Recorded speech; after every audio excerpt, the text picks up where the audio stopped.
Salam. Terima kasih kepada Bapak Ibu sekalian yang menyempatkan hadir.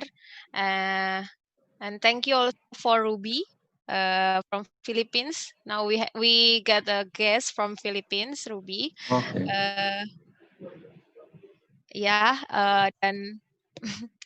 Dan pada siang hari ini kebetulan memang di rencana acara kita akan ada dari Pak Wali Kota Solo, namun karena beliau tadi jam 1 siang kebetulan mengabari bahwa ada panggilan khusus dan tidak bisa untuk diganggu, jadi kita kebetulan jadi tidak bisa untuk menghadirkan Pak Wali pada siang hari ini, dan karena mendadak pula jadi belum ada penggantinya nih, karena tadi dari jam 1. Nah, akhirnya kita coba untuk membuat sesi webinar diskusi siang hari ini itu lebih ke arah seperti sharing. Jadi karena kebetulan yang dilakukan oleh pemerintah kota di Solo juga bekerja sama dengan teman-teman Arkom di Solo, nanti akan ada sharing dari teman-teman Arkom Solo, juga akan ada sharing dari teman-teman Rujak dan UPC di Jakarta tentang Kampung Akuarium, dan juga dari teman-teman di Jogja tadi mungkin juga ada yang mau share juga tentang proses konsolidasi lahan seperti itu. Saya mohon izin mau untuk menyambut Bu Ruby dulu dengan bahasa Inggris ya, Bapak-bapak, Ibu-ibu sekalian. Terima kasih juga untuk para peserta yang sudah hadir. Good afternoon, Ruby. Maybe can you switch on the video? Yes. So we can see your beautiful face. Hi, Ibu Ruby. Hello. Thank you. Afternoon. Good afternoon. Thank you for participating our webinar now. On this session, actually we plan to have our city mayor from Surakarta, but there is something and he cannot join us today. And so maybe on this discussion, we will have you and some of practice in the context of community-led development, but in the frame of land and spatial planning. And we will have a like a co-production also with the case that you bring from Philippines, and also the knowledge our practice in Indonesia. And then we also have Pak Wisnu as a representative from ministry. Bu Ruby. Good afternoon. Hi. Yeah, and then I will share also about the background of this discussion, maybe in Bahasa, and then I will give the session to Ruby to present the presentation. Jadi memang pada kesempatan siang hari ini diskusi kita akan nyambung atau disambungkan dengan apa yang sudah kita bahas sebelumnya tentang inisiasi tentang perumahan gotong royong. Yang sebelumnya itu kita menghadirkan Ibu Somsuk dari Kodita, dan kemudian kita memang menemukan ide genuin tentang perumahan gotong royong dan seperti apa konteks dan relasinya di Indonesia ini. Nah, kalau kita berbicara tentang perumahan gotong royong atau permasalahan perumahan dan permukiman di Indonesia, pasti akan sangat erat kaitannya dengan permasalahan tanah dan tata ruang, mana bukan hanya tentang penyediaan tanah, tapi juga tentang tata ruang di dalamnya.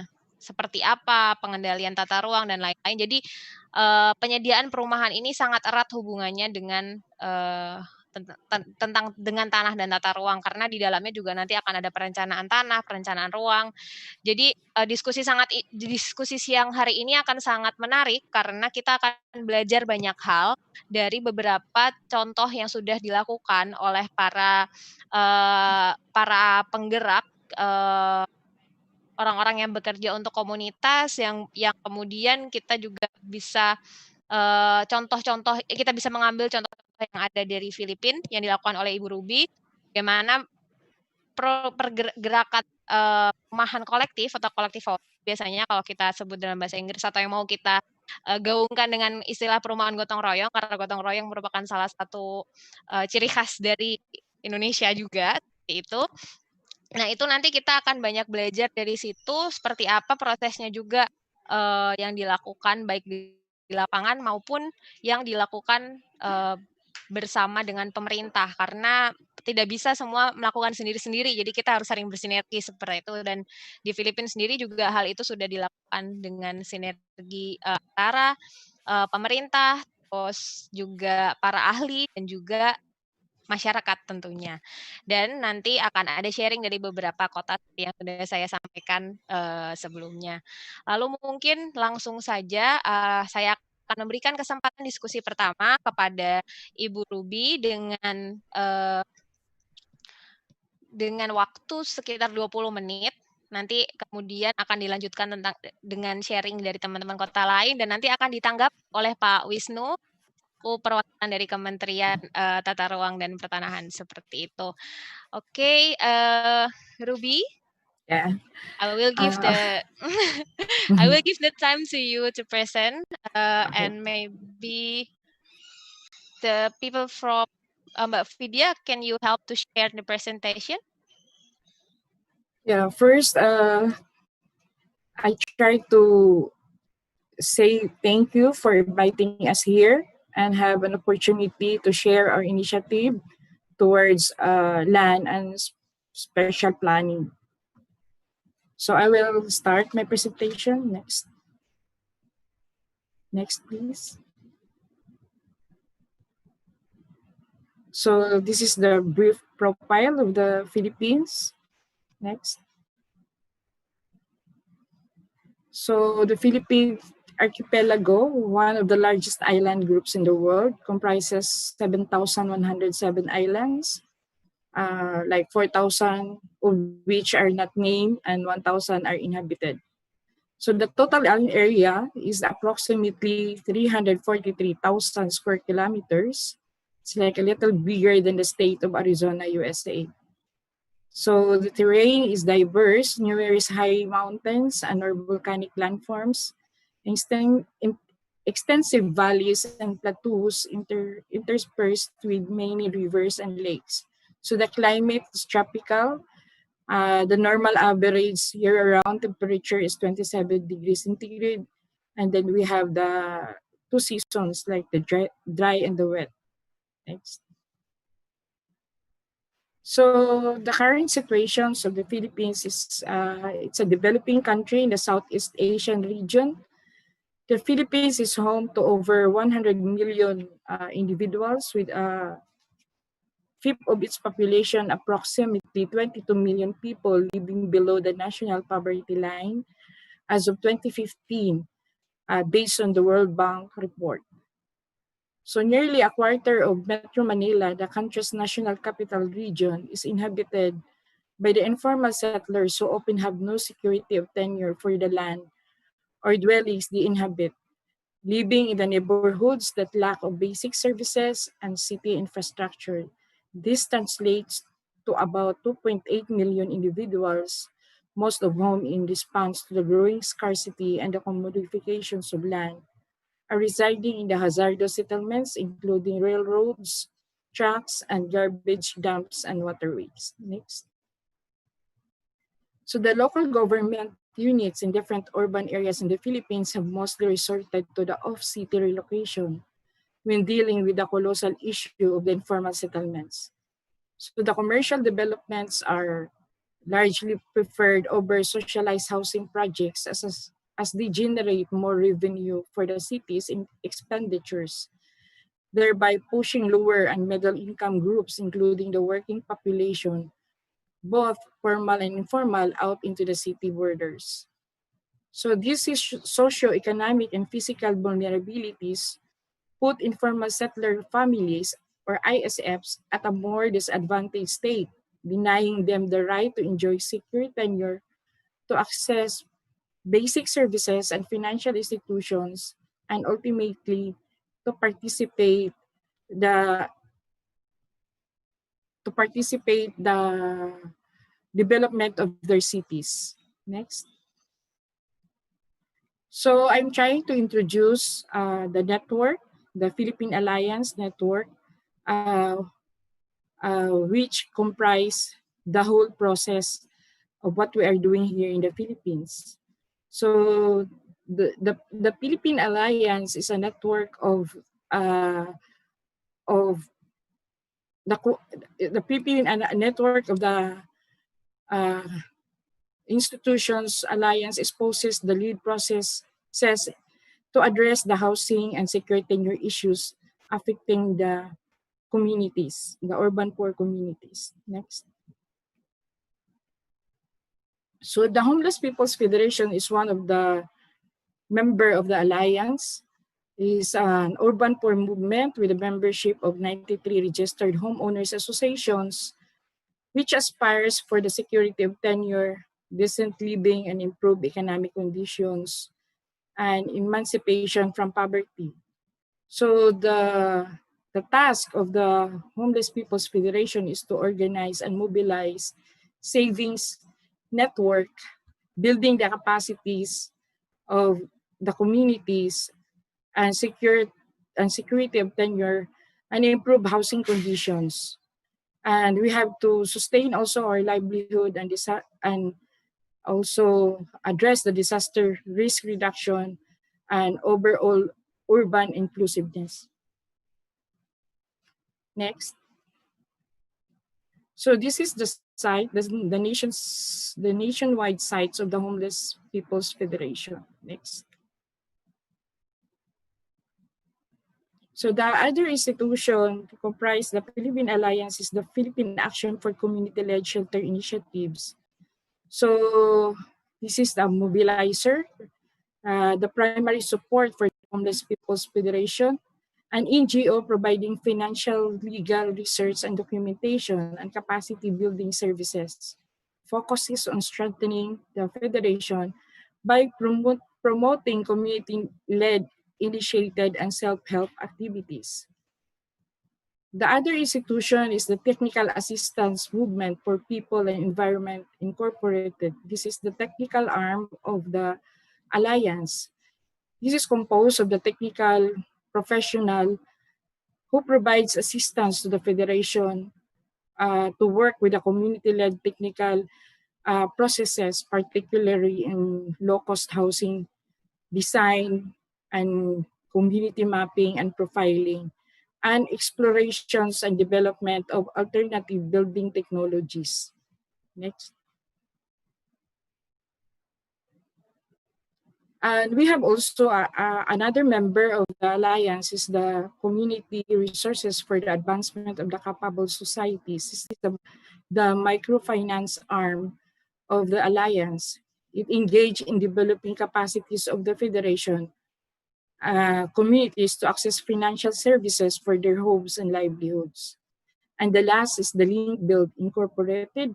This is the home builder, a housing development enterprise, and also housing delivery arm of the Alliance. This is formed to enable the Alliance to scale in terms of the land infrastructure, housing development, and sustainable and affordable houses for the disadvantaged and the underprivileged sectors or the low-income families. Next. Excuse me. So there are three main factors of the land and spatial planning with the communities. One is the social preparation, two is the technical preparation, and the project delivery. Next. Next. So the key strategy of the social preparation is very vital at the beginning. So the strategy is the community organizing, mobilizations, and network building through community savings promotion to build communities' financial capability and social capital. Community organizing to build constituency, participate in local governance, form the organizations, and develop leadership skills. Excuse me. So this picture shows the activities at the social preparation stage, like you do the community organizing, you have the savings orientation. Next. The second is the community mapping, the settlements profiling to generate information. So the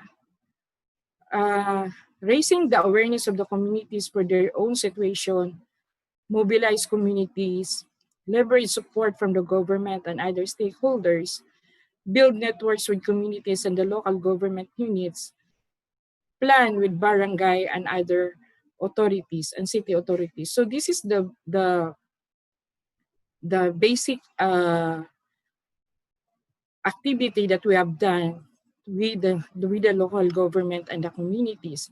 It's very important to know the situations of your city and your barangay and how the community also uh, knows about their situation. So this very important process, the community mapping and the settlements profiling, to better know the situation, both communities and the government and other stakeholders. Next. So this is the picture shows the community mapping and the settlement profiling. It involves all the actors in the ground. Next. So information gathered from the discussion in the community networks with the government to produce joint informations in informal settlers in the city. So the mapping and the survey work in a small zone and measures houses, make a scale map and put it together, discuss problems and find solutions in upgrading. Next. Next. So the third is the land acquisition and the community upgrading. So we have to setting up homeowners associations and capacity building. We also land research and negotiations with the landowner. Next. So the partnership with the local government and the other stakeholders is very important at the beginning because the participation in the local governance bodies like housing boards and etc. networks with institutions like academe and professional groups and other CSO groups, citywide mapping and collaborations. It's very important at the beginning that we have to have a partnership with them in addressing the issues of the urban poor communities like the security of tenure, the the participations of the community in the local governance. Next. So it shows the communities in Mandaue, one of our city members, filling their land that was donated by the local government. So the local government donate the land for about 9.2 hectares and the community do their own responsibility in developing the donated land from the government. So we have also an experience of buying directly the land, but also asking some assistance from other stakeholders to assist the conditions of the land that we bought in terms of the risk and the situation, the current situations of the land that we are buying. Next. So this is the first project that we directly purchased from the landowner. And it was a lot of learning, not to say more mistakes, but a lot of learning to improve how we deal with the land and how we will involve the government in in addressing the issue of security of tenure. Next. So after we had the partnership, we have the continuous dialogue with the government, partners from the barangay, city, up to the national level dialogues. The instruments like memorandum of agreement legitimizes the partnership with various housing sectors. So the partnership will have a signing of a memorandum of agreement stating the responsibility of each stakeholders involved in the agreement. Next. We also do some courtesy calls to the local officials, assemblies with the barangay networks, and consultations with different stakeholders and preserve the participation, planning, and government governance advocated by the team. So after the formations of the community platform or the network platform, we try to connect them to the government to make to acknowledge that there is a platform of the uh, network of the communities who are coming together to also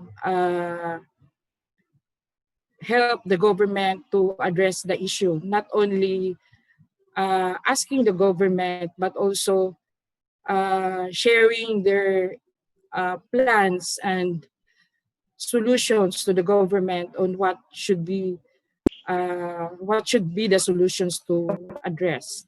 Next.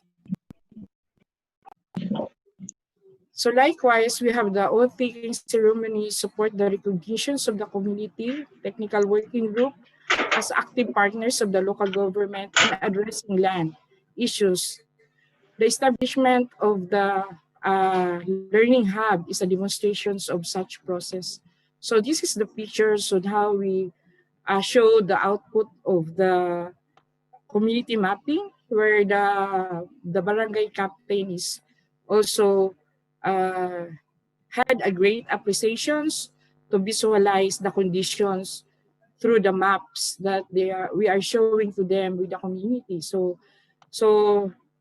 he really appreciate because they never have that kind of information in their barangay. So it's a good strategy to do the partnership with the barangay and the city level.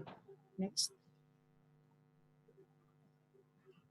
So this is also part of the uh, UN Habitat October, uh, holding a high-level conference with the key shelter agencies to promote the institutionalization and the sustainability of this community-driven initiative at the national level. So one person who is talking there is our head from the UN Habitat in the Philippines, Christopher Rulli. Externnya cuma pakai OBS, cuma untuk live YouTube-nya aku pakai namanya OBS. So the capacity building of the communities in the areas of paralegal training, bookkeeping, financial literacy, land due diligence training and building negotiating skills for land acquisition processes, leadership skills training, organizational development, gender sensitivity training, disaster risk reduction, and solid waste management. So these are the pictures on how some of the trainings was being as part of our activity, like rollout training. Next is the next factor is the technical preparation. So the capacity building through development and use of alternative tools and approaches in data gathering and management, like the community-driven mapping and filing. This was being facilitated by the TAMPE, the Technical Assistance Movement for People and Environment. These are the technical professionals who conducted workshops on data analysis and processing for shelter planning at barangay and city levels. Next. Ruby, I'm sorry, you only have 3 minutes more. Okay. Okay, so Thank you. yeah. Next is the only pictures. Next. Yeah, this is part of the workshop which facilitated by TAMPE with the community. Next. So this is a citywide community mapping that we have done in partnership with Muntinlupa City. It was started only with first with funded by the World Bank in 2015. Then we also, after the 4 barangays map out, the city wanted to finish the whole barangay. So he funded another 4 barangays to finish the whole citywide community mapping.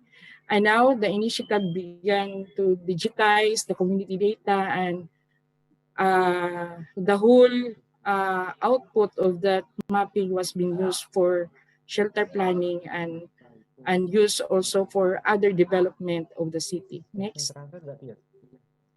Yes, monggo. Okay, next.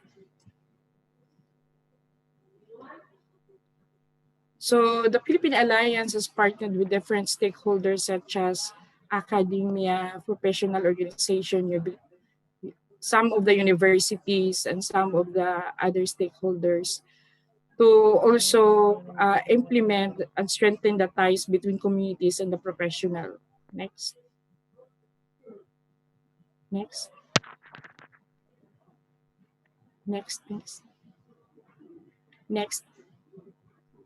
So next. I will have only 3 minutes, so I have to go to the project delivery. Next. Next. Next. Next. Next. So the project, this is the third factor, is the project delivery. So having done all the social preparation, the technical preparations, we will go for the project delivery. Next. Which also facilitated by LinkBuild. So the strategy is to spearhead the development of tools for project development and implementations like policies, training modules for use by the Philippine Alliance to the project team community. So like they are also doing site assessment tool and manual, project management and construction management, procurement policy and manual, city selection and project selection, project financial modeling tool, risk assessment tool, and project development manual and land due diligence manual. So basically all the project delivery was being also guided by some of the manuals that we have done through our experience. Next. So like in Davao League Build and the Federation team went to Barangay Los Amigos property to pilot the use of the site assessment tool for off-site property. So because we have a lot of learnings on the first project, so we try to develop some site assessment tool to to be part of the land due diligence before purchasing the land or before buying the land from the landowner. Next. Next. Next. So the constructions, we have also doing the construction assessment. We have assessing the project with the community, and we provide implementation manager projects under its program. So like core housing program, mixed income integrated land and housing. So there's a lot of different types of housing. Depends on the affordability of the community. Next. So these are the programs that I mentioned: core housing, mixed income, retrofitting, and bridge financing. Next. Yeah, this is also the productions of alternative building materials. Next, the houses that we use the alternative materials. Next. Next. Yeah. So the strengths of the Philippine Alliance in Land and Spatial Planning is the community-driven approaches, learning by doing, horizontal learning exchanges, participatory planning design, construction, procurement, and management. Next. Next. So the community-driven approach, incremental housing development. So this is the process, the access the land, construction of basic habitable core shelter, incremental improvement. Next.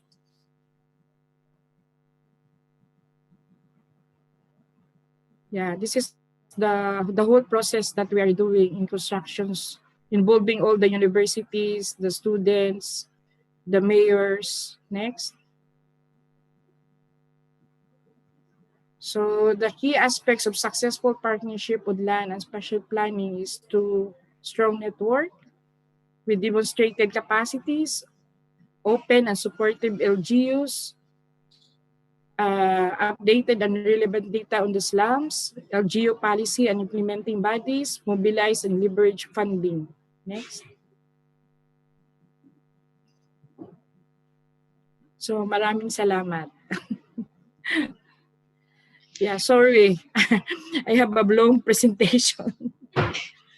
No, it's okay. Thank you so much, Ruby, for your presentation. That was really great, but maybe it becomes something that we want to ask also. A lot of things that Yeah. very very good presentation and project happen in the Philippines.